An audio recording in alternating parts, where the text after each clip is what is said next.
ప్రతిపక్షం అసెంబ్లీలో వాడివేడి చర్చ విద్యా వ్యవస్థపై ఇరుపక్షాలు డైలాగ్ వార్ అయితే ఫార్ములా ఈ రేస్ పై చర్చ జరగాలి దమ్ముంటే అసెంబ్లీలో చర్చ పెట్టండి అని చెప్పేసి కేటీఆర్ అంటుండు ఇక గేట్ ముందు డ్రంక్ అండ్ డ్రైవ్ టెస్ట్ పెట్టాలని చెప్పేసి హరీష్ రావు ఎందుకు కేసీఆర్ రావద్దా ఏంది కేసీఆర్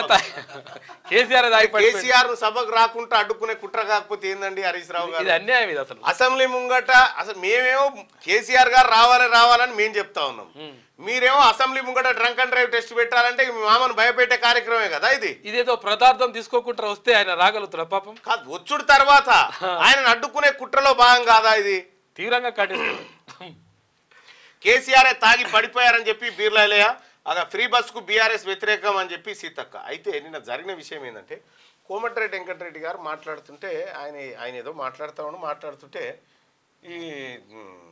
ఈ తాగి వస్తా ఉన్నారు అధ్యక్ష డ్రంక్ అండ్ డ్రైవ్ టెస్టులు పెట్టాలంటాడు కోమటిరెడ్డి వెంకటరెడ్డి గారి పైన గతంలో ఈయన ఎవరు గాదర్ కిషోర్ వీళ్ళు ఈయన కోమటిరెడ్డి నేను ఇప్పటికి కూడా చెప్తాను గాదర్ కిషోర్ గారు మీరు నిరూపించాలి అనడం కాదు మీరు చెప్పారు కోమటిరెడ్డి వెంకటరెడ్డి గారు ఎన్నికల ప్రచారంలో 11 గంటలకే తాగి లాగులో మూత్రం పోసుకున్న ఆరోపణ ఏదైతే చేసిరో దాన్ని నిరూపించాలి లేకపోతే కోమటిరెడ్డి వెంకటరెడ్డి గారికి క్షమాపణ చెప్పాలి 100% అంతే ఆర్మూర్ ఎమ్మెల్యే రాకేష్ రెడ్డి కూడా అన్నాడు ఈ మాట ఈ తాగుబోతుకు మంత్రివర్గంలో ఎట్లా తీసుకుంటారు అనేటువంటి మాట చెప్పారు సరే మీరేం చెప్పినా కూడా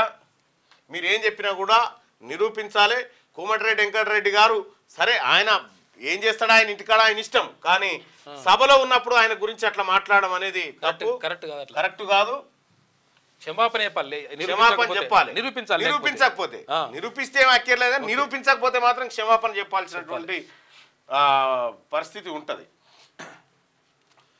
ఈ పాపం హరీష్ రావు గారు అట్లా మాట్లాడితే పాపం ఎంత ఇబ్బంది పడతాడు వెంకటరెడ్డి గారు చిన్నగా అయిపోయింది ముఖం జర చేపట్ల అది మీ మామకు సూట్ అవుతుంది కానీ మంత్రి గారికి సూట్ కాదు భూభారతి మేధావుల సూచనల ప్రకారమే డ్రాఫ్ట్ సాదా బైనామా దరఖాస్తులను పరిష్కరిస్తాం ప్రతి గ్రామానికి రెవెన్యూ అధికారి భూ వివాదాలపై అప్పీల్కు ట్రైబ్యునల్ అనుభవదారుల కాలం యాడ్ చేసి అనుభవదారుడి కాలం డిలీట్ చేసి లక్షలాది ఎకరాలను కొలగొట్టారు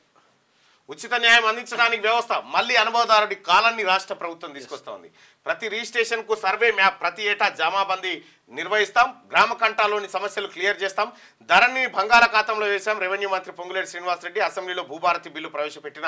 మంత్రి క్యూ న్యూస్ ఛానల్లో పనిచేయటకు అనుభవం గల సీనియర్ వీడియో ఎడిటర్స్ కావాలను సంప్రదించవలసిన నెంబర్ 8688926084 qnewsads@gmail.com ను సంప్రదించండి. లైక్ చేయండి.